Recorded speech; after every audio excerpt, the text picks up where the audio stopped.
we needed this to be more on to the next level. Sorry, we needed this to move on to the next level. I think he's talking about the game against Brighton, the win. The signs are still there. The players just need to grow up and learn that you need more than just good football. You need to resolve, fight, and mentality. This should wake them up. I guess, look, as much as it was a terrible second half and result, is there any thought process that this could be a learning curve for Tottenham? Because this is a new problem we haven't had in terms of being 2-0 up and getting complacent and giving up like we did. So maybe it's a process that we needed to go through to learn from. Yeah, I kind of feel like now it's happened. It has to be. There's no other option. But obviously in the way it happened, the mentality and the attitude that those players showed in the second half was nothing short of disgraceful. Let's be real. It was unacceptable the way we handled ourselves in that second half. So the only way we can move forward is if we do use it as a learning curve. So it has to be that.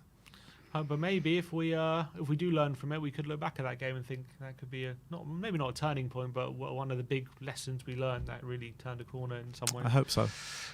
Jack Garrity 5841 says, I've compared the results so far this season to the same fixtures last season. I subbed Leicester away for Luton away, which we won 1-0.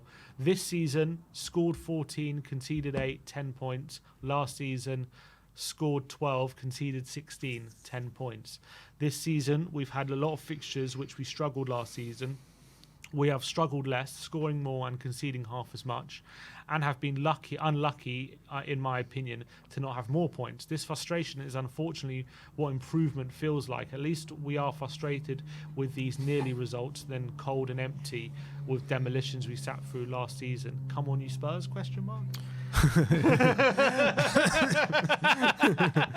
I do agree to a certain extent, because if you take the Leicester game, we should have won that, but we didn't. In Luton, we just about got over the line with 10 men.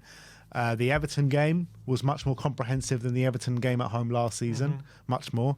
Newcastle away was probably our best performance at Newcastle for a good few years now. Lost 4-0 there last year, battered. And 6-1 the year before. And this year we actually should have won, let alone, Arsenal, we had a lot of... it was a very similar game, wasn't it? It's just that they didn't score multiple set pieces. Yeah, which is improvement. I do think every game, bar maybe the Leicester and Luton game, it has been an improvement of last season. At Old Trafford, we drew 2-2 there last year. We won 3-0 there this year. Much more confident. Brighton, we were 4-0 down in that game. And we were 2-0 up in this game. A different problem to last season. So when you take game for game, there's probably been improvements. Unfortunately, results-wise, it's the same, 10 points, because we just sub in. We drew with Leicester and beat Luton, but with United we drew last season. So we sub in those results. But actually, what's going to be interesting is the next few weeks. We got West Ham at home, which we lost. We've got Villa at home, which we lost. So there is actually a chance to gather some points, which we didn't last season. Yeah, over the next we've got Man games. City at home in the Cup, which we lost as well, and Palace away, which we won last year. We did beat Palace away 2-1. So, but still, a chance to maybe gain some points on last season. Yeah, I think so. Games. It's a big opportunity these next few weeks. Sunshine on Spurs says, I think people are looking into more than they need to. I think he's talking about Ange's comment here. What I took from Ange's substitution comment simply meant we can't make 11 subs. That's what he thinks Ange was trying to say with that sub comment. Yeah, I get that, but on the flip side, you have to do something to try and stem the tide and kind of swing the momentum back in our favour. Like, there were players on there that were struggling on the pitch where we had replacements for. You can't change 11. We don't have replacements for everyone on the pitch, and we didn't have attacking changes to go and kind of swing the game in our favour. But you could have made changes in that midfield to stop that gaping hole that we had in the middle of the park. And you could have, and probably should have, taken a doggy out the firing line as well, who was clearly struggling.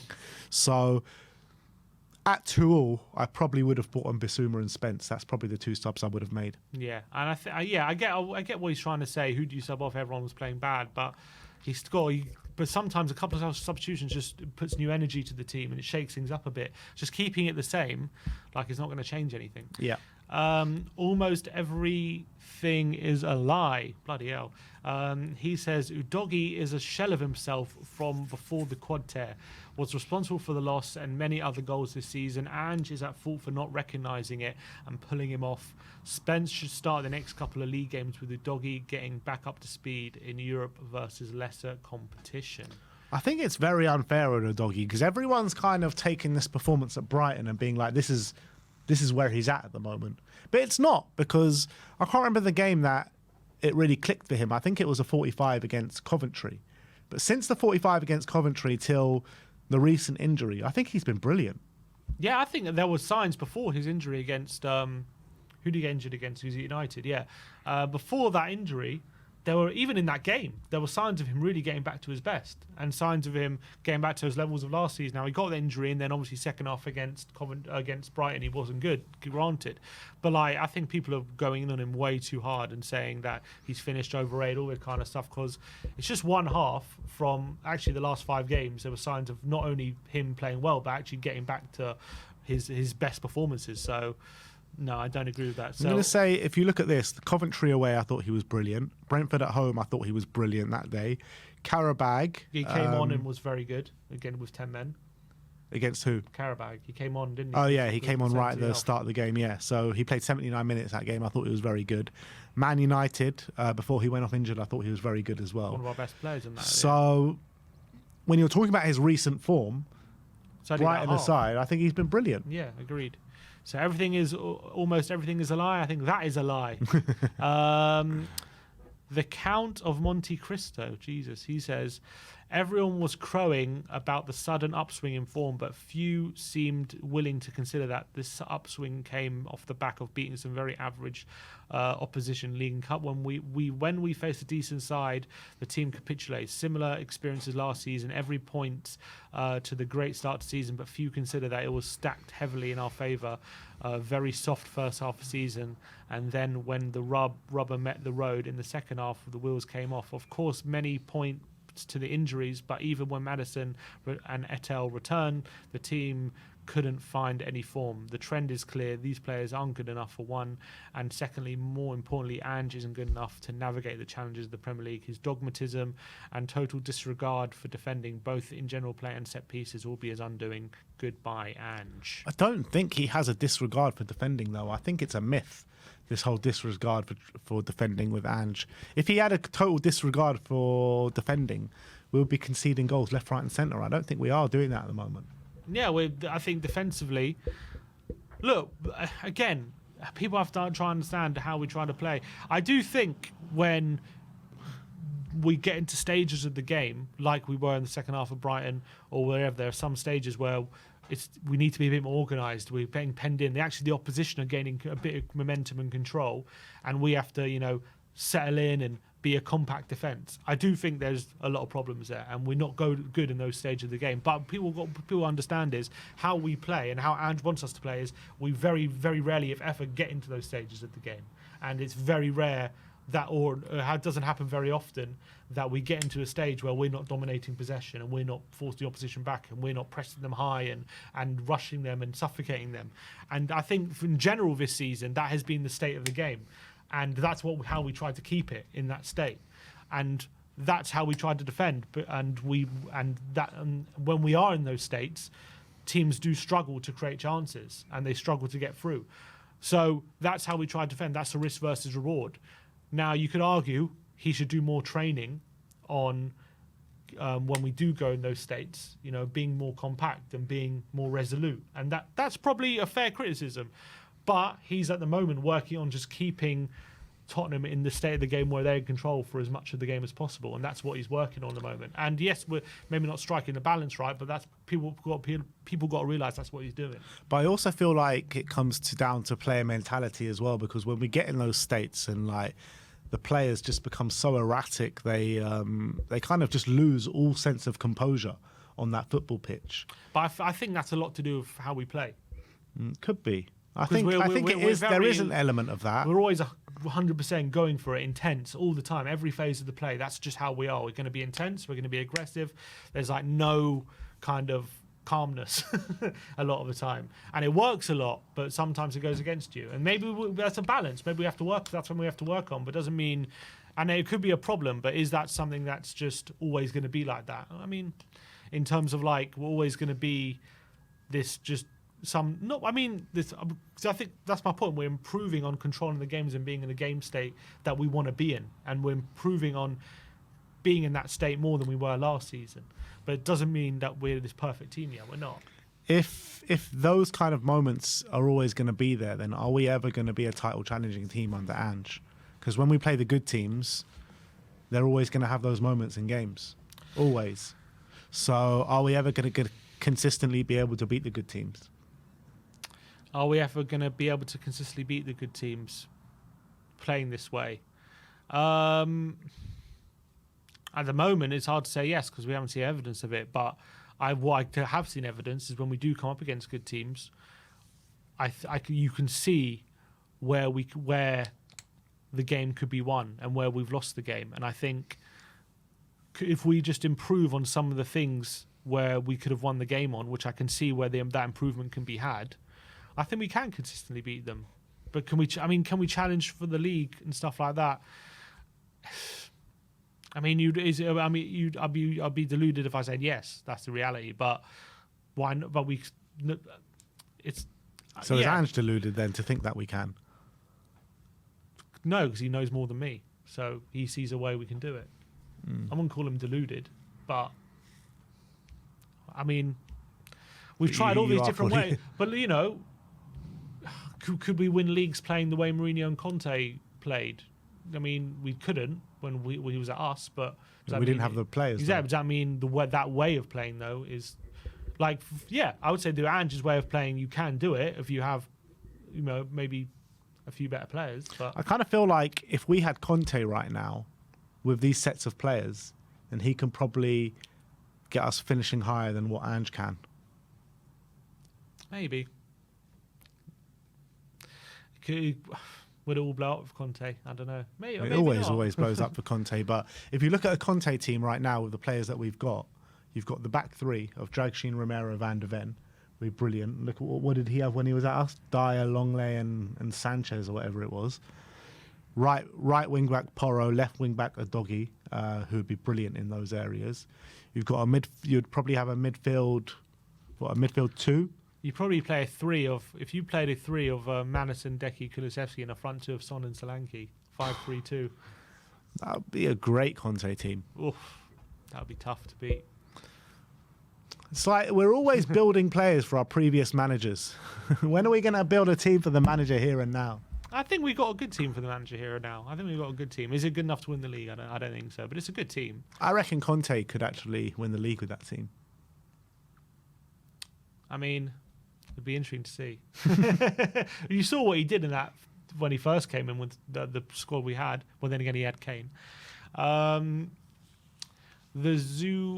The ZUJ, whatever that, the ZUJ, he says, 31-year-old kid do better than what you do. Fabian changes style and tactics right away. He won because he was flexible. You lost because of your arrogance. Spurs play a game every 4 days. Your players are not robots. Whether they play or not, they ride a plane and a bus for hours. When your team is going down, you don't do shit with a clueless face, not making fast subs. Players ask for management, then you blame on players. Shame on you.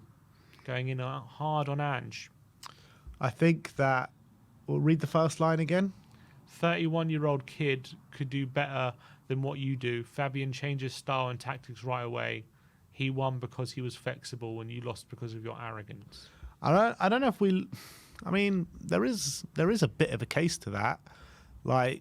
There's got to be a way that if your plan isn't working, that you're able to switch it up and do something. It can't just be one way and that's it. And when it's not working, you just keep persisting with it. There has to be some sort of flexibility in the way we play. There has to be. There's no other option. There's no other way.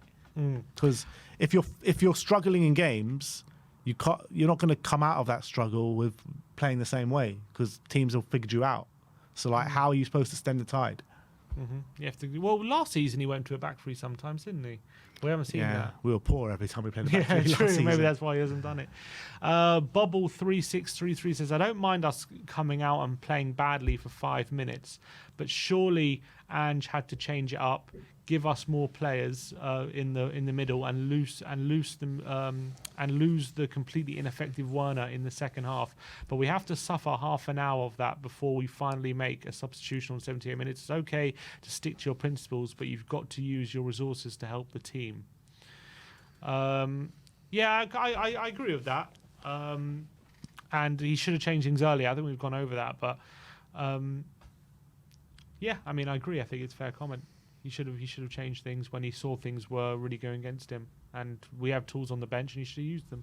Yeah. Luis Figo, sure it's the legend himself. He says Ange is the Australian Bielsa. The idea that Spurs will never take 10 minutes to sit in and defend is so crazy. Good and great teams will take 10 minutes breaks, especially with the lead to kill the game and counter. That is true, and we've seen that with great teams. Arsenal, Man City, they always do go through those periods. Liverpool, even at their best, had to go through those periods. And that's something we should have to go through. At the moment, we don't, or we're not very good at it when we do. And that's something Ange is definitely... Look, if we're going to be a team that's really challenging for titles and stuff like that, then we're going to have to develop that side of the game. That's true. And we're not doing that at the moment. But doesn't mean that will never happen. Yeah. I mean, you got to believe that anyway. Yeah, exactly. But at the moment, it's not happening. So that's something he has to develop for sure. And lastly, LKRP2PW, he says, for me, the worrying thing is the lack of leadership when things aren't going our way. A lot of them were hiding from the ball and didn't want to fight. And just stood with his arms folded as a 31-year-old outclassed him. Very poor day. Yeah, it's something that's been spoken about a lot. Leadership's been a big conversation recently. Yeah, it's been spoken about a lot since the game against Brighton. And I think people do have some points, but again, like a lot of people come out with the thing saying, where's the John Terrys and the Patrick Vieiras and the Roy Keanes and all these kind of guys? I mean, but that style of leadership is not prevalent anymore in this game, particularly in the Premier League. Like, who could you say as a captain or as a leader leads by in that sort of way? I can't think of many. Yeah, the leadership's a very different kind of thing in this day and age. And do we have those kind of leaders? I mean, look, it's very easy to say after a loss and the manner of loss, that's it, there's no leadership in this group and blah, blah, blah. But the guys we have as part of our leadership group, we only formed this new leadership group anyway last season. These guys are now the leaders in the group.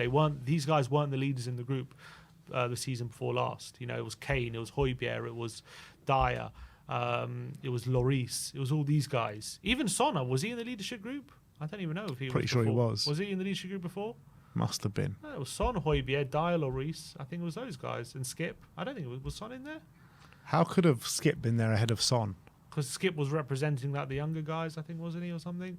I can't remember. Was Son not in the leadership team? I'm sure he was. Maybe he must have been. He must have been. Anyway, apart from Son then, like the other guys, this is kind of a new role. And maybe they need to do more, for sure. Does it mean that they can't develop into those leaders? Just because you're not that leader right now on the 11th of October, does that mean you'll never be that leader? I don't believe that. I don't think that's true. And yes, they could be doing more in those situations, and maybe they'll learn from that second half about how their lack of leadership hurt the team. But does that mean going forward that those lack of leadership qualities are always going to be there? I don't necessarily think that's true. I don't necessarily think that necessarily means they will become those leaders either. But I think at the moment, people are just saying there's no leadership, and they'll never be those leaders. I think there's a lot of leadership potential in this team. And I still think we just need be a bit more patient. You know who I think has got big leadership potential that isn't part of the leadership group is Kulusevski. I feel like he should be part of the leadership group. And I'm not sure if it was a good move to put Maddison in that leadership group, like straight after he signed. Like, why? Like, surely you got to earn the right. Yeah, I kind of agree with that, and I was surprised at the time. Obviously, when they decided to, you probably feel like, he must have, made a big impression early on, or maybe that was like, because he's actually one of the more senior players in the team now, isn't he? 27? Yeah. He's one of that's probably why they. You got to earn the right to be there. I always feel like when a club sign a player, they make him captain straight away. It's a bit of a weird move. Like you have Doesn't to sit earn the right with respect you. of the team, the group, to become that leader, become that captain. And even if it takes like 6 months and then you become captain, that's fair enough. But to do it straight away, I never really like that. I'm not saying because of that it was a mistake and Maddison doesn't have the respect of the group. I'm sure he does. But looking at Kulusevski now, like. He must be looking at not being the leadership group. Maddison is thinking, my mentality, and I've been part of this team longer, and why aren't I there? Maybe he's thinking, he might not be, but I can understand if he was thinking that. Yeah. Who would your leadership group be? 4 players that should be the leadership group for you. Yeah, I think probably. Yeah, I think Romero for the back line. Well, Vicario, Romero. I think I like the leadership group we have now. Maybe swap Maddison for Kulusevski, or maybe Bentancur, but probably Kulusevski because I really like the way he speaks. But apart from that, I don't see a problem with who our leaders are, to be honest. I don't know. I don't know if Romero should be in the leadership group. Just not sure about it. I have my questions because I think he should be. For what though?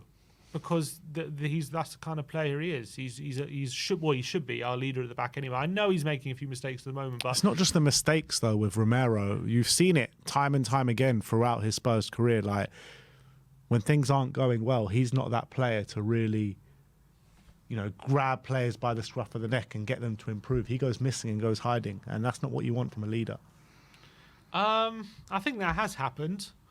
But for what I see from Argentina, I think he shows a lot of leadership material. I think he's a captain Argentina a few times. Like I think if we want him to step up into that role, I think giving him that responsibility was a good thing. I think at times last season he showed that he was really good with that responsibility. Yeah, It's too up and down though, isn't it? Maybe, but I think I know he hasn't shown it, but I think that responsibility, in theory, should really help him gather those qualities, which I think he has. And I think he has those qualities to be a leader. So I'm banking on the fact that I know maybe he hasn't shown it enough, or we maybe want him to show it more, even though he has shown it on sometimes. But I think Romero is someone who could be a leader of that back line. I really believe that. So I don't have a problem with him being in that leadership group. I think for me, the leadership group should be Vicario, Son, Dekian, and Bentancur. And Bentancur. That's who I would have as the 4. I like the thought of Bentancur being there as well, to be honest.